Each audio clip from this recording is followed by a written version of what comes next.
नमस्कार, स्वागत है आपका न्यूज ब्लास्ट में। आपके साथ मैं हूं श्वेता मिश्रा। बुलेटिन में सबसे पहले खबरों को विस्तार से देखते हैं। सबसे अहम खबर का रुख करते हैं। भाजपा प्रदेश अध्यक्ष डॉक्टर सतीश पूनिया ने प्रदेश मुख्यालय में पार्टी के हेल्पलाइन टीम के साथ बैठक की है। इस दौरान हेल्पलाइन टीम के सदस्यों से चर्चा की। सतीश पूनिया ने जरूरतमंदों की मदद को लेकर फीडबैक भी लिया जा रहा है। तो लगातार प्रयास सरकार की तरफ से भी हो रहे हैं और अभी भाजपा प्रदेश अध्यक्ष डॉक्टर सतीश पूनिया भी प्रदेश मुख्यालय में पार्टी के हेल्पलाइन टीम के साथ इस वक्त बैठक कर रहे हैं। इस दौरान हेल्पलाइन टीम के सदस्यों से भी चर्चा की गई है। जरूरतमंदों की मदद को लेकर फीडबैक की जानकारी भी ली। कुछ देर पहले ही उन्होंने प्रेस कॉन्फ्रेंस की। क्या कुछ कहा उन्होंने, वो सुनते हैं। काउंसलिंग के काम करें। उदाहरण के तौर पर हम कोशिश करेंगे कि एक डॉक्टर्स की डेडिकेटेड टीम, जिसमें सामान्य व्यक्ति डॉक्टर्स से और सामान्य स्थितियों में जिसको बहुत ज़्यादा सिम्टम नहीं है, बहुत ज़्यादा सीवियर नहीं है, उस तरीके के मरीजों की काउंसलिंग के लिए हम रेगुलर कुछ सोशल मीडिया पे कुछ फीचर्स चलाएंगे। इसी तरीके से आइसोलेटेड जो पर्सन्स हैं, पेशेंट्स हैं, जिनकी बड़ी तादाद है, हम लोग देख रहे हैं कि एक पक्ष ये है कि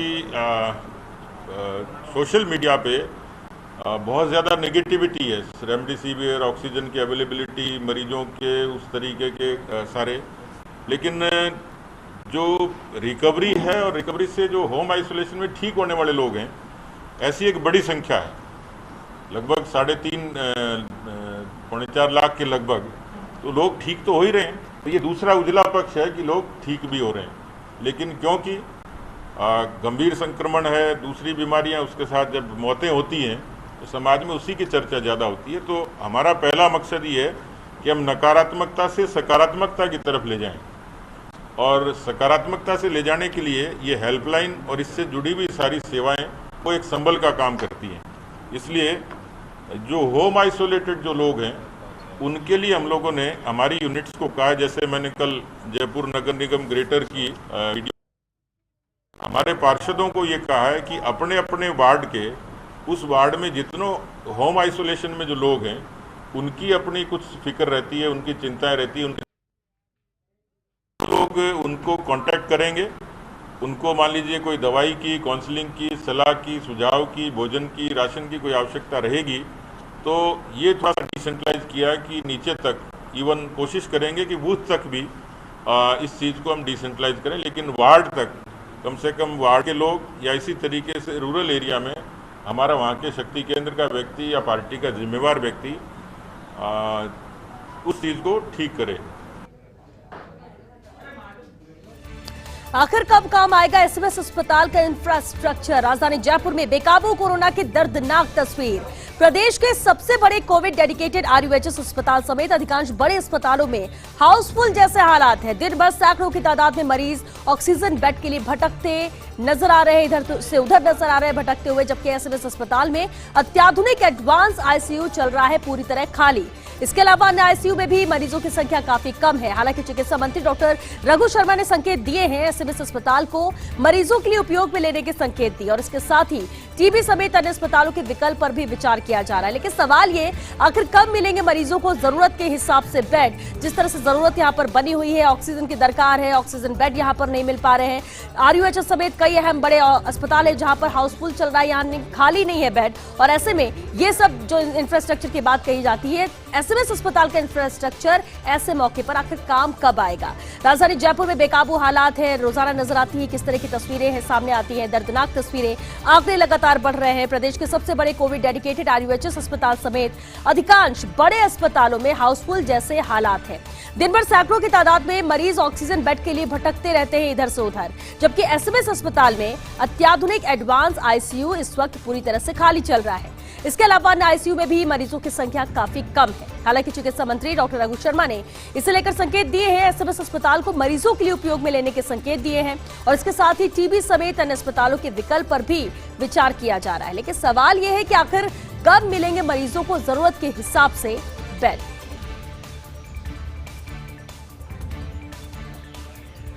जन अनुशासन पखवाड़े को लेकर संशोधित गाइडलाइन। प्रदेश में फल सब्जियां अब सुबह 6 से शाम 5 बजे तक बिक सकेंगी। Cycle, rickshaw, auto, mobile van द्वारा विक्रय हो सकेगा शाम 5 बजे तक। ये छोटू ये लागू होगी सप्ताह के 7 दिन, यानी ये जो छूट दी गई है वो सप्ताह के 7 दिन लागू होगी। एलपीजी वितरण सेवा सुबह 6 बजे से शाम 5 बजे तक भी अनुमति होगी।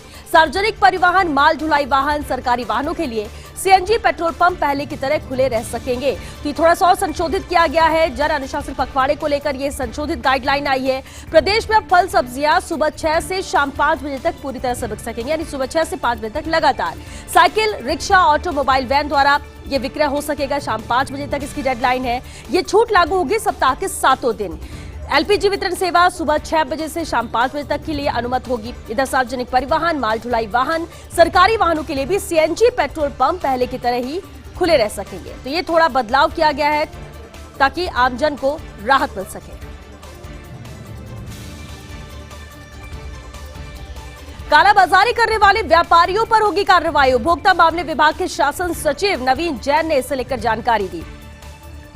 शासन सचिव ने बताया कि उपभोक्ताओं की मदद के लिए राज्य स्तर पर हेल्पलाइन स्थापित की गई और इस पर कोई भी उपभोक्ता अपनी शिकायत दर्ज करा सकते हैं। उन्होंने बताया कि उपभोक्ता एमआरपी से ज्यादा राशि वसूलने व कालाबाजारी संबंधी शिकायतें हेल्पलाइन नंबर 1800-180-6030 पर या फिर व्हाट्सएप नंबर 7230086030 अथवा वेबसाइट www.consumeradvice.in पर दर्ज करवा सकते हैं। हेल्पलाइन पर प्राप्त सूचना पर राज्य स्तर से त्वरित कार्रवाई करने की भी व्यवस्था यहां पर की गई है। तो ये इंतजाम किए गए हैं जिस तरह से शिकायतें भी मिलती है, यानी कि अब कालाबाजारी जिस तरह से हो रही है, कालाबाजारी करने वाले व्यापारियों पर सख्त कार्रवाई होगी। इसके लिए पूरी तैयारी की जा चुकी है। उपभोक्ता मामले विभाग के शासन सचिव नवीन जैन ने इसे लेकर जानकारी दी।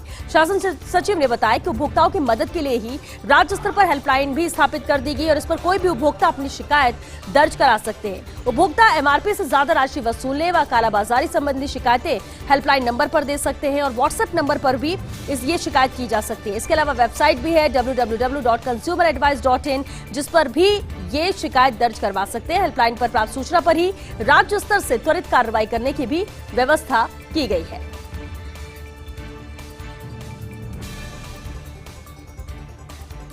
कबाड़ के गोदाम में भीषण आग लगी है। मादड़ी औद्योगिक इलाके में रोड नंबर 5 की एक घटना है। निगम के आधा दर्जन से ज्यादा दमकलें मौके पर मौजूद है।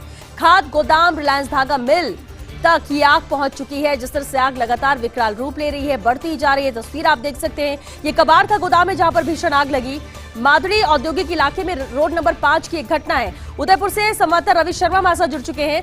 रवि, आग लगातार बढ़ रही है, क्या इस पर काबू पाया जा सका? क्या स्थिति है अभी?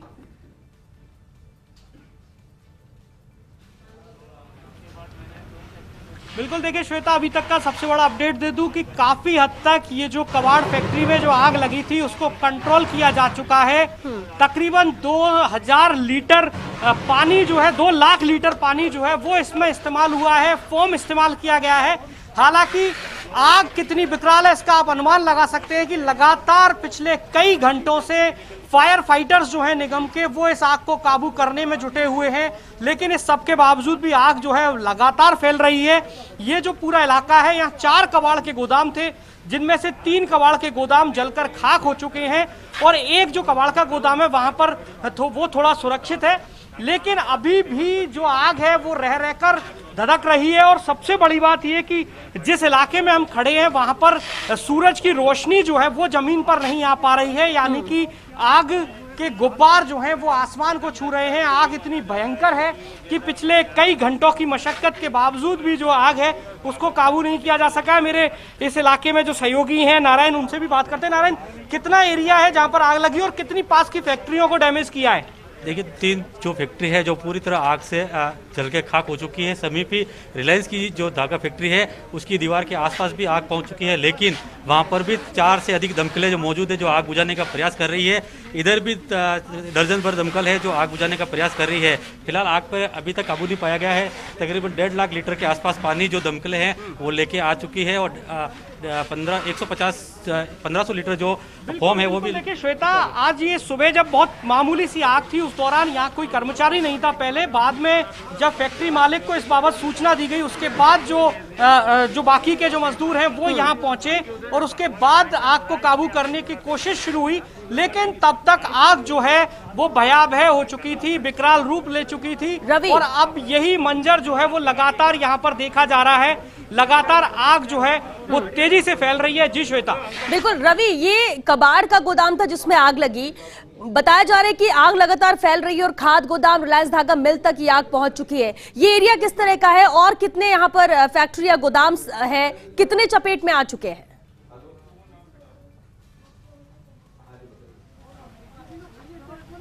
बिल्कुल, देखिए श्वेता, ये जो पूरा इलाका है ये औद्योगिक इंडस्ट्रियल इलाका है जहां पर कई सारी फैक्ट्रीज हैं, लेकिन ये जहां पर आग लगी है उसके ठीक पास में रिलायंस धागा मिल है। उस तरफ से भी जो दमकलें हैं वो आग पर काबू करने की कोशिश कर रही हैं। ये जो अभी जिस जगह हम खड़े हुए हैं उसके ठीक पीछे की तरफ एक खाद की फैक्ट्री है, उस जगह को खाली कराया गया है और फिलहाल जो है कोशिश यही है कि ज्यादा से ज्यादा जो माल है उसको बचाया जा सके, चूंकि खासी तादाद में जो कबाड़ है वो जलकर खाक हो चुका है। और क्या चीजें यहाँ पर होंगी ये बात का विषय है कि और कौन सी चीजें हैं जिनमें आग लगी है, लेकिन अभी तक की बड़ी अपडेट यही है कि पिछले कई घंटों से आग जो है लगातार रौद्र रूप लेती जा रही है, बुझने का नाम नहीं ले रही है। हालांकि काफी हद तक इस आग को कंट्रोल किया जा चुका है, लेकिन कुछ एरिया जो फैक्ट्री का है वो अभी भी आप देखिए कि शायद इस पूरे जगह पर धुआं के अलावा कुछ और नजर नहीं आ रहा है, आग के अलावा कुछ और नजर नहीं आ रहा है।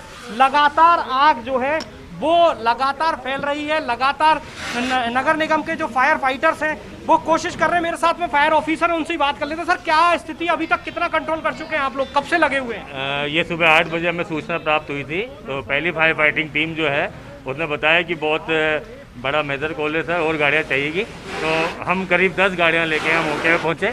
Hindustan zinc, civil defence, Narayan Seva Sansthan, सबकी गाड़ियाँ हमने मंगाई।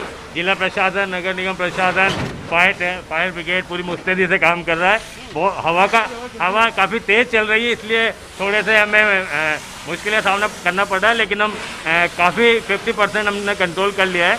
आसपास की इंडस्ट्रीज और जो भी गोडाउन्स हैं वहाँ तक हम इसको फ्लेम्स को ट्रेवल करके ना पहुँचे, हम उसके पूरे व्यवस्था कर रहे हैं। बिल्कुल सर, आप स्वयं का और अपने फायर फाइटर्स का भी बहुत ख्याल करिए। हम लोग लगातार ये अपील भी कर रहे हैं कि अगर आसपास में कुछ और लोग हैं तो वो भी थोड़ा सा दूर रहें। कोशिश करें कि नगर निगम की जो टीमें हैं जो लगातार पिछले कई घंटों से मेहनत कर रही है उनको किसी तरह की परेशानी ना हो और वो खुद भी सुरक्षित रहें, और साथ ही साथ जो आग है उसको फैलने से रोका जा सके, इसको लेकर तमाम प्रयास जो हैं वो किए जा रहे हैं। जी श्वेता।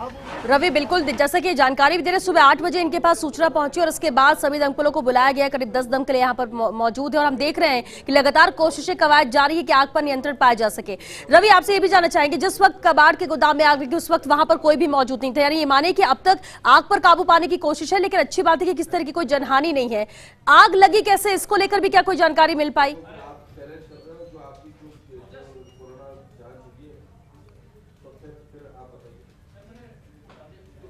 खबर है वो यही है कि किसी तरह की जनहानि नहीं हुई है। श्वेता, देखिए मैं बताना चाहूंगा, मेरे कैमरा पर्सन प्रकाश इस तरफ दिखाएंगे, ये जो एरिया जो हम फैक्ट्री का दिखा पा रहे हैं, कबाड़ गोडाउन का, माफ कीजिएगा, उस एरिया में कुछ छोटी सी जगह पर ये जो आग है वो लगी थी। चूंकि यहाँ पर पहले सुबह कोई बहुत ज़्यादा लोग जो है, लेबर जो है वो यहाँ मौजूद नहीं थी, लेकिन जैसे ही सूचना मिली यहाँ के कर्मचारियों को वो तुरंत से दौड़े। लेकिन चूंकि प्लास्टिक का आइटम काफ़ी तादाद में है और जो दूसरी चीज़ें थी जो कि आग को बहुत तेज़ी से कैप्चर करती हैं, तेज़ी से आग पकड़ती हैं, वो तमाम जो चीज़ें हैं वो यहाँ पर बहुत ज़्यादा थी और ऐसे में पलक झपकते ही आग जो है उसने विकराल रूप ले लिया। इसके बाद नगर निगम की दमकलें मौके पर पहुंची, नगर निगम के फायर फाइटर्स मौके पर पहुंचे और तब से लेकर अब तक जो जद्दोजहद है, जो कि हम लगातार हमारे दर्शकों को दिखा भी रहे हैं, इस खबर से अपडेट भी करा रहे हैं कि तब से जो ये कोशिश है, जो जद्दोजहद है, जेसीबी मशीन यहाँ पर बुलाई गई, काफी तादाद में जो कबाड़ का ये गोडाउन है इसको खाली कराया गया ताकि ये जो बचा हुआ माल है ये आग की जद में ना आए। और उसके अलावा जो पानी का काफी तादाद में करीब 2 लाख लीटर पानी का अब तक यहाँ इस्तेमाल हो चुका है। इसके अलावा फोम का इस्तेमाल किया गया। और श्वेता, देखिए इतनी भयावह स्थिति है, चूंकि तेज हवा भी चल रही है, ऐसे में फायर फाइटर्स को जूझना पड़ रहा है। काफी तादाद में धुआं जो है वो आंखों में जलन क्रिएट कर रहा है, चूंकि प्लास्टिक का ये गोडाउन है और लगातार रह रहकर आग जो है वो भभक रही है।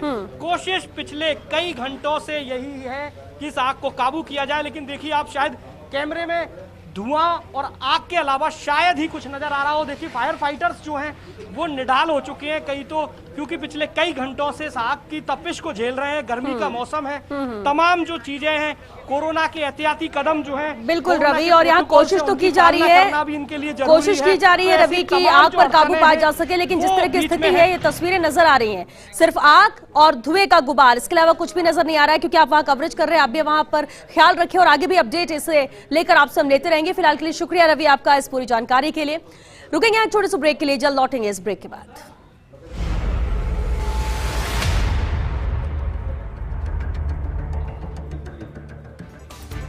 ब्रेक के बाद बढ़ते हैं आगे। कांग्रेस के वरिष्ठ नेता धर्मेंद्र राठौर की अपील, कोरोना संक्रमण के बीच प्रदेश की जनता से उन्होंने अपील की है, आत्मबल, आत्मविश्वास, मदद की भावना बनाए रखें, प्रदेश की जनता को किसी तरह का नुकसान नहीं होगा, सीएम गहलोत नहीं रहने देंगे कोई भी कमी, लगातार सरकार की तरफ से कोशिशें हो रही हैं। इसी बीच कांग्रेस के वरिष्ठ नेता धर्मेंद्र राठौर ने जनता से भी अपील की है कि कोरोना संक्रमण के बीच प्रदेश की जनता से अपील कि आत्मबल, आत्मविश्वास, मदद की भावना बनाए रखें, प्रदेश की जनता को किसी तरह का नुकसान नहीं होगा, सीएम गहलोत नहीं रहने देंगे कोई भी कमी।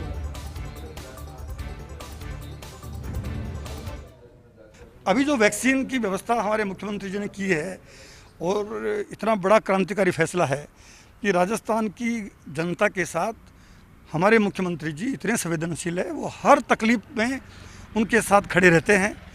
जब 98 से 2003 में पहली बार मुख्यमंत्री अशोक गहलोत जी बने तो अकाल बहुत ज़बरदस्त अकाल राजस्थान में पड़ा, तो उसका इतना ज़बरदस्त प्रबंधन किया कि आज भी राजस्थान की जनता उनको याद करती है।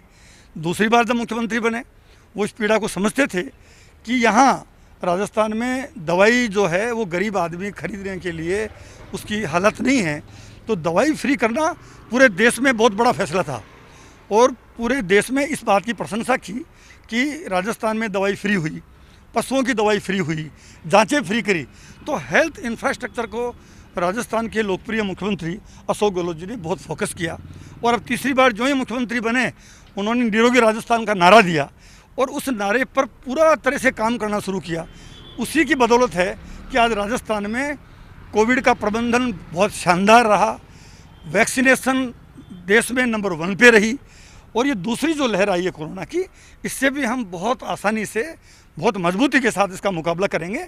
और 18 से 45 साल के जिन नौजवानों के लिए मुख्यमंत्री जी ने जो, जबकि हालात स्टेट की फाइनेंस की आप सब जानते हैं कि हालत क्या है, भारत सरकार से स्टेट को क्या सहयोग मिल रहा है, उस सब के बावजूद भी उन्होंने आगे बढ़कर तो 3000 करोड़ से ज़्यादा का जो बजट इस पर खर्च होगा, लेकिन चूँकि नौजवानों की भावना थी, राजस्थान की जनता, उन्होंने एक बार कहा था कि मैं थासूं दूर कोनी, उस बात पे वो खड़े हैं और खड़े रहेंगे। कोरोना की भेंट चढ़ी है सैकड़ों प्री वेडिंग शूट बनाने वाले नए जोड़ों के सपनों पर फेरा है कोरोना ने पानी। अप्रैल में सैकड़ों जोड़ों ने प्री वेडिंग शूट कराने का प्लान किया था। पुरातत्व विभाग को भी इससे मिलता है लाखों रुपए राजस्व। स्मारकों के सामने प्री वेडिंग शूट का चलन, लेकिन जन अनुशासन पखवाड़े के चलते प्री वेडिंग शूट रद्द हुए हैं, जिससे इनका नुकसान हुआ है। तो कोरोना के भेंट चढ़ गए हैं इस बार सैकड़ों प्री वेडिंग शूट बनाने वाले नए जोड़ों के सपनों पर कोरोना ने इस बार पानी फेर दिया है। अप्रैल में सैकड़ों जोड़ों ने प्री वेडिंग शूट कराने का प्लान किया था। पुरातत्व विभाग को भी इससे मिलता है लाखों रुपए राजस्व। स्मारकों के सामने प्री वेडिंग शूट का चलन है, लेकिन जन अनुशासन पखवाड़े के चलते प्री वेडिंग शूट रद्द हुए हैं। आखिर क्यों नहीं हो पा रहा T104 को लेकर फैसला? क्या उस्ताद के बाद अब T104 भी जाएगा सज्जनगढ़? 3 इंसानों की मौत के आरोप है T104 पर। फिलहाल रणथंभौर के बीड़ एनक्लोजर में है T104। 5 वर्ष से अधिक समय से बाग उस्ताद भी है। सज्जनगढ़ एनक्लोजर में अब T104 को भी सज्जनगढ़ शिफ्ट किया जा सकता है। वन्यजीव प्रेमी T104 को सज्जनगढ़ ले जाने के पक्ष में हालांकि नजर नहीं आ रहे हैं। कोटा के अभेड़ा बायोलॉजिकल पार्क में भी ले जाया जा सकता है T104 को। तो कहां पर ले जाया जाएगा, हालांकि इसे लेकर अभी संशय जरूर है, लेकिन इसलिए सवाल उठ रहा है कि आखिर फैसला क्यों नहीं हो पा रहा है T104 को लेकर? क्या उस्ताद के बाद अब T104 भी सज्जनगढ़ ही जाएगा? 3 इंसानों की मौत के आरोप इस पर है। फिलहाल रणथंभौर के बीड़ एनक्लोजर में है T104।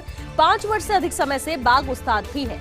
सज्जनगढ़ एनक्लोजर में अब T104 को शिफ्ट किया जा सकता है, ऐसा माना जा रहा है। हालांकि फैसला भी इस पर हुआ नहीं है। वन्यजीव प्रेमी सज्जनगढ़ ले जाने के पक्ष में तो नजर नहीं आ रहे हैं, वो इसके विरोध में है। कोटा के अभेड़ा बायोलॉजिकल पार्क में भी इसे शिफ्ट किया जा सकता है। क्रिकेट का महाकुंभ आईपीएल 2021 की बात करते हैं, जहां चेन्नई सुपर किंग्स ने बेंगलुरु को 69 रन से हराया है। रविंद्र जडेजा का हरफनमौला प्रदर्शन देखने को मिला। 28 गेंदों में 62 रन बनाए और 13 रन देकर 3 विकेट भी लिए हैं जडेजा ने। बेंगलुरु के हर्षल पटेल के एक ओवर में 37 रन बनाए जडेजा ने। दूसरे मुकाबले में दिल्ली ने सुपर ओवर में हैदराबाद को हराया है। 39 गेंदों में 53 रन बनाने वाले Prithvi Shaw man of the match रहे। आज शाम 7:30 बजे अहमदाबाद में पंजाब बनाम कोलकाता के बीच मुकाबला होगा। टोसिलीजुमाब के विकल्प में अब इंटोलिजुमैब है। कोरोना मरीजों को गंभीर स्थिति से बचाने के लिए ये कवायद की जा रही है। प्रदेश भर के सीएमएचओ को निदेशक जनस्वास्थ्य ने इसे लेकर पत्र लिखा है।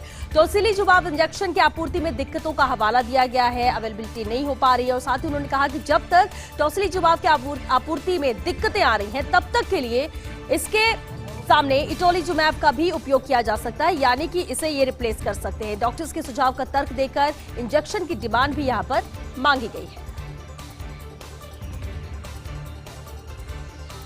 भाजपा में शीत युद्ध चरम पर है। एक खेमे की खामोशी से पार्टी में हलचल तेज हो चुकी है।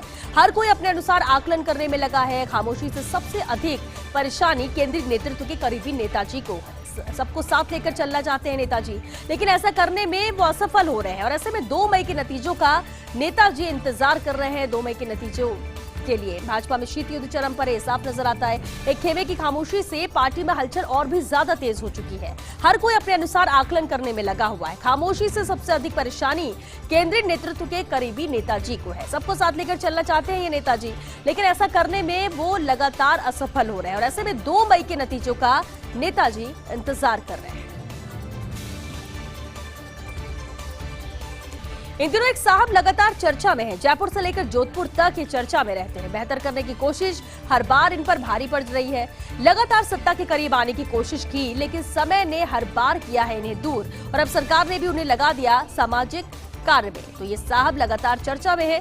जयपुर से लेकर जोधपुर तक इनकी चर्चा रहती है। बेहतर करने की कोशिश ये हर बार करते हैं, लेकिन वही इन पर भारी पड़ रही है। लगातार सत्ता के करीब आने की कोशिश की, लेकिन समय ने हर बार इन्हें दूर ही किया है। और अब सरकार ने भी उन्हें लगा दिया है सामाजिक कार्य में। तो इन दोनों एक साहब लगातार चर्चाओं में है। सरकार ने भी उन्हें सामाजिक कार्यों में लगाया है। जयपुर से लेकर जोधपुर तक चर्चा रहती है इन साहब की।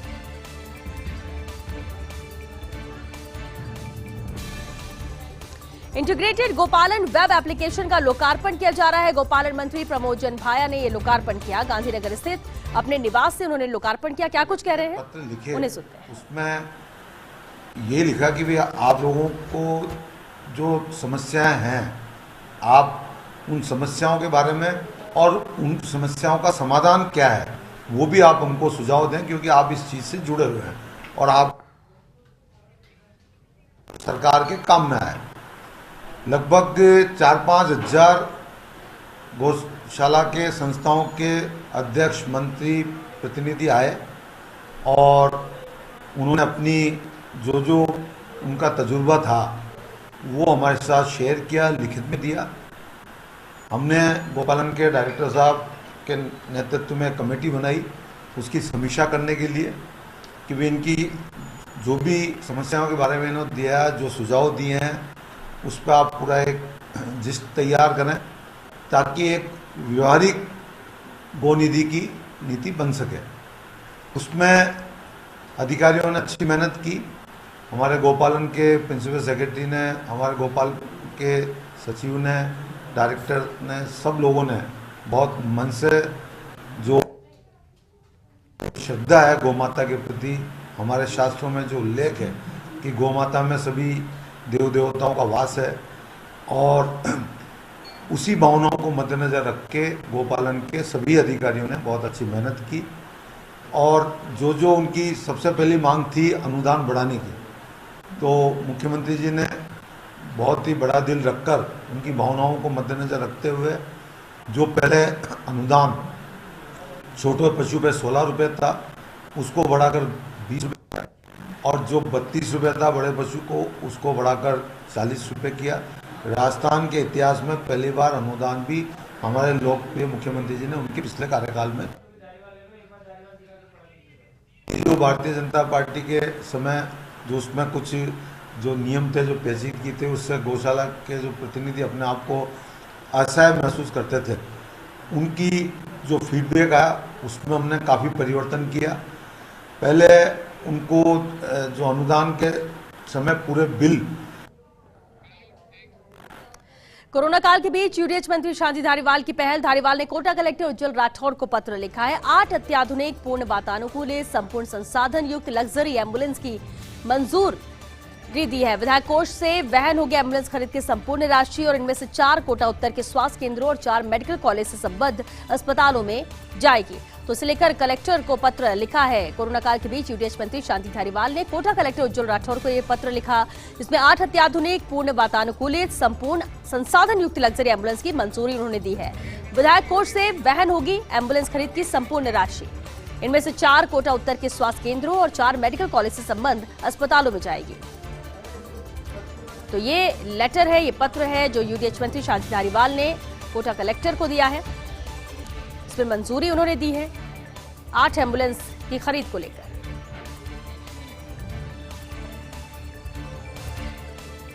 और चलिए शिक्षा बुलेटिन में फिलहाल के लिए इतना ही। नमस्कार।